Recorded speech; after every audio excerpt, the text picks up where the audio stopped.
Hello guys, मेरा नाम प्रियंका है और आज के इस वीडियो में हम बात करने वाले हैं ईएसआईसी पीएफ रजिस्ट्रेशंस और रिटर्न के बारे में। सो देखिए, एम्प्लॉयज के पॉइंट ऑफ व्यू से ईएसआईसी पीएफ रजिस्ट्रेशन करवाना बहुत इंपॉर्टेंट है।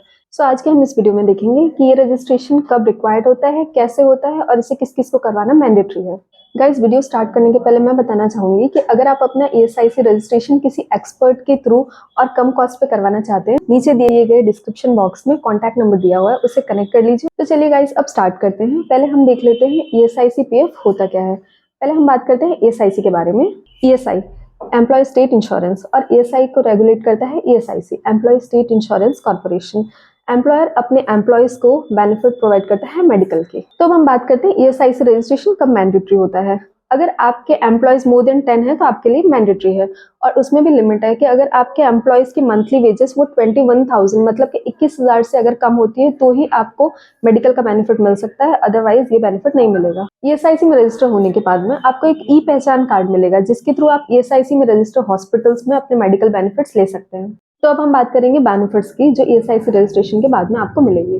पहला है मेडिकल बेनिफिट। मेडिकल बेनिफिट मतलब मेडिकल एक्सपेंसेस आपके कवर होने लगेंगे डे 1 से, जैसे ही आप ईएसआईसी में रजिस्टर हो। सेकंड बेनिफिट है मैटरनिटी बेनिफिट। अगर आप कोई फीमेल एम्प्लॉय हैं तो आप ये बेनिफिट अपने लिए ले सकते हैं, और अगर आप कोई मेल एम्प्लॉय हैं तो ये बेनिफिट आप अपने स्पाउस के लिए ले सकते हैं, अगर आपने उसे एज अ नॉमिनी अपॉइंट कर रखा है ईएसआईसी में। तीसरा है डिसेबलमेंट बेनिफिट। इसमें दो टाइप की डिसेबिलिटी होती है, एक होती है परमानेंट और दूसरी होती है टेम्पररी। टेम्पररी मतलब आपके जब तक की वो इंजरी है तब तक आपको ईएसआईसी कवर देगा, और परमानेंट के लिए आपको होल लाइफ का कवर मिलता है। चौथा है डिपेंडेंस बेनिफिट। अगर किसी एम्प्लॉय की डेथ हो जाती है एम्प्लॉयमेंट इंजरी के कारण, तो उसके डिपेंडेंट पर्सन को ईएसआईसी कवर देता है। पांचवा है unemployment allowances.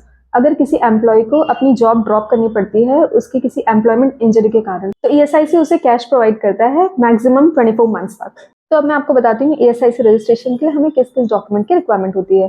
Pan card, Aadhaar card, mobile number, mail ID, authorise person के सिग्नेचर, एड्रेस प्रूफ, और कोई भी लीगल डॉक्यूमेंट जैसे कि GST certificate, MSME certificate, shop act etcetera, और nature of business. ESIC certificate आपको सेम डे रिसीव हो जाता है आपके रजिस्टर्ड मेल आईडी और मोबाइल नंबर पे, और लॉगिन आईडी और पासवर्ड भी रिसीव हो जाता है सेम डे। रजिस्ट्रेशन के बाद आपको अपॉइंटमेंट के 10 दिन के अंदर आपको अपने सभी एम्प्लॉयज को ऐड करना होगा ईएसआईसी के अंदर, और उसके बाद में ई पहचान कार्ड जनरेट हो जाएगा। अब बात करेंगे ईएसआईसी में एम्प्लॉयर और एम्प्लॉय का कॉन्ट्रीब्यूशन कितना होता है।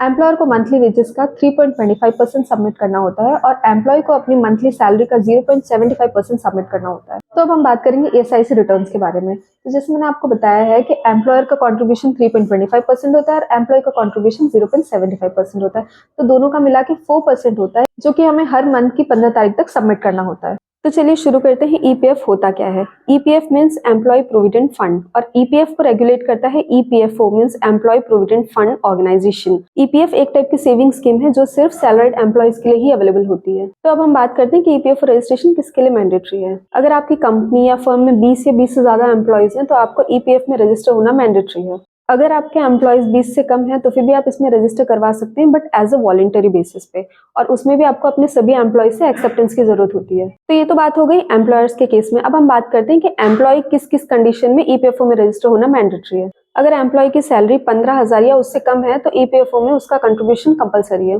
अगर फिर भी एम्प्लॉय अपना ईपीएफ कंट्रीब्यूट करना चाहता है तो एम्प्लॉयर उसे डिडक्ट कर सकता है।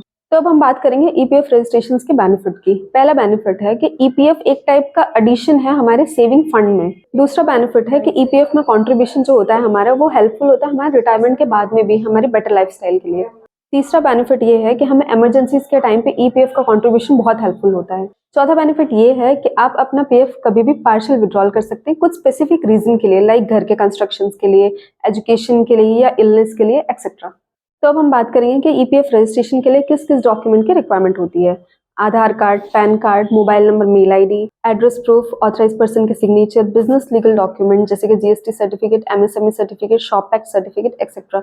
और इसके अलावा हमें डिटेल चाहिए होती है एम्प्लॉयज की, लाइक कितने एम्प्लॉयज हैं, उनका डेली वेजेस कितना है। एंड इंपॉर्टेंट चीज ये है कि ईपीएफ सर्टिफिकेट हमारा 1 से 2 दिन में जनरेट हो जाता है।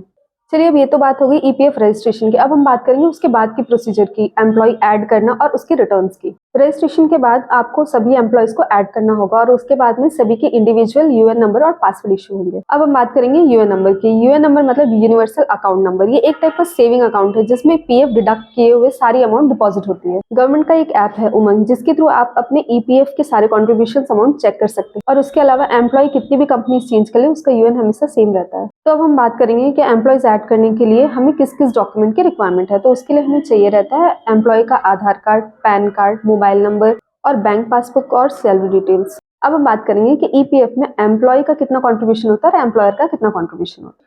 एम्प्लॉयर को मंथली वेजेस का 12% सबमिट करना होता है और एम्प्लॉय को अपनी मंथली सैलरी का 12% सबमिट करना होता है। एम्प्लॉयर का 12% कंट्रीब्यूशन कुछ इस टाइप से है कि 3.67% होता है प्रोविडेंट फंड की अमाउंट, 1.1% होता है उसके एडमिनिस्ट्रेशन चार्जेस, 0.5% होता है एम्प्लॉय डिपॉजिट लिंक्ड इंश्योरेंस के लिए और 0.01% होता है ईडीएलआई एडमिनिस्ट्रेशन चार्जेस के लिए। 8.33% होता है एम्प्लॉयज पेंशन स्कीम के लिए। अब आप ये सोचेंगे कि एम्प्लॉयज पेंशन स्कीम क्या होती है। एम्प्लॉय पेंशन स्कीम में एम्प्लॉयर के कंट्रीब्यूशन में से 8.33% कंट्रीब्यूट होता है अगर एम्प्लॉय की सैलरी 15,000 से कम है तो, और गवर्नमेंट आपको इसका बेनिफिट आफ्टर रिटायरमेंट प्रोवाइड करती है। अब हम बात करेंगे ईपीएफ के रिटर्न्स के बारे में।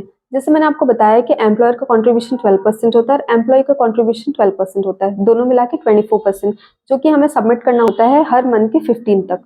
तो अब मैं आपको बताऊंगी कि सेमी स्किल्ड लेबर और स्किल्ड लेबर और अनस्किल्ड लेबर को हम कैसे डिफरेंशिएट कर सकते हैं। अगर लेबर को नॉलेज है, एक्सपीरियंस है प्रोजेक्ट के रिगार्डिंग, तो उसे हम as a skilled labour treat करते हैं और उसे उस अकॉर्डिंग पे होता है। और अगर लेबर को ज्यादा नॉलेज भी नहीं है और एक्सपीरियंस भी नहीं है तो हम उसे अनस्किल्ड लेबर कहेंगे और उसे उस अकॉर्डिंग पे होगा। And the last one, semi skilled labour. Semi skilled labour means उसे थोड़ी बहुत नॉलेज भी और थोड़ा बहुत एक्सपीरियंस भी है, तो हम उसे एज अकॉर्डिंगली पे करेंगे। और अगर हमारी वीडियो पसंद आई हो तो इसे ज्यादा से ज्यादा शेयर करें और हमारे चैनल सब्सक्राइब कर लें।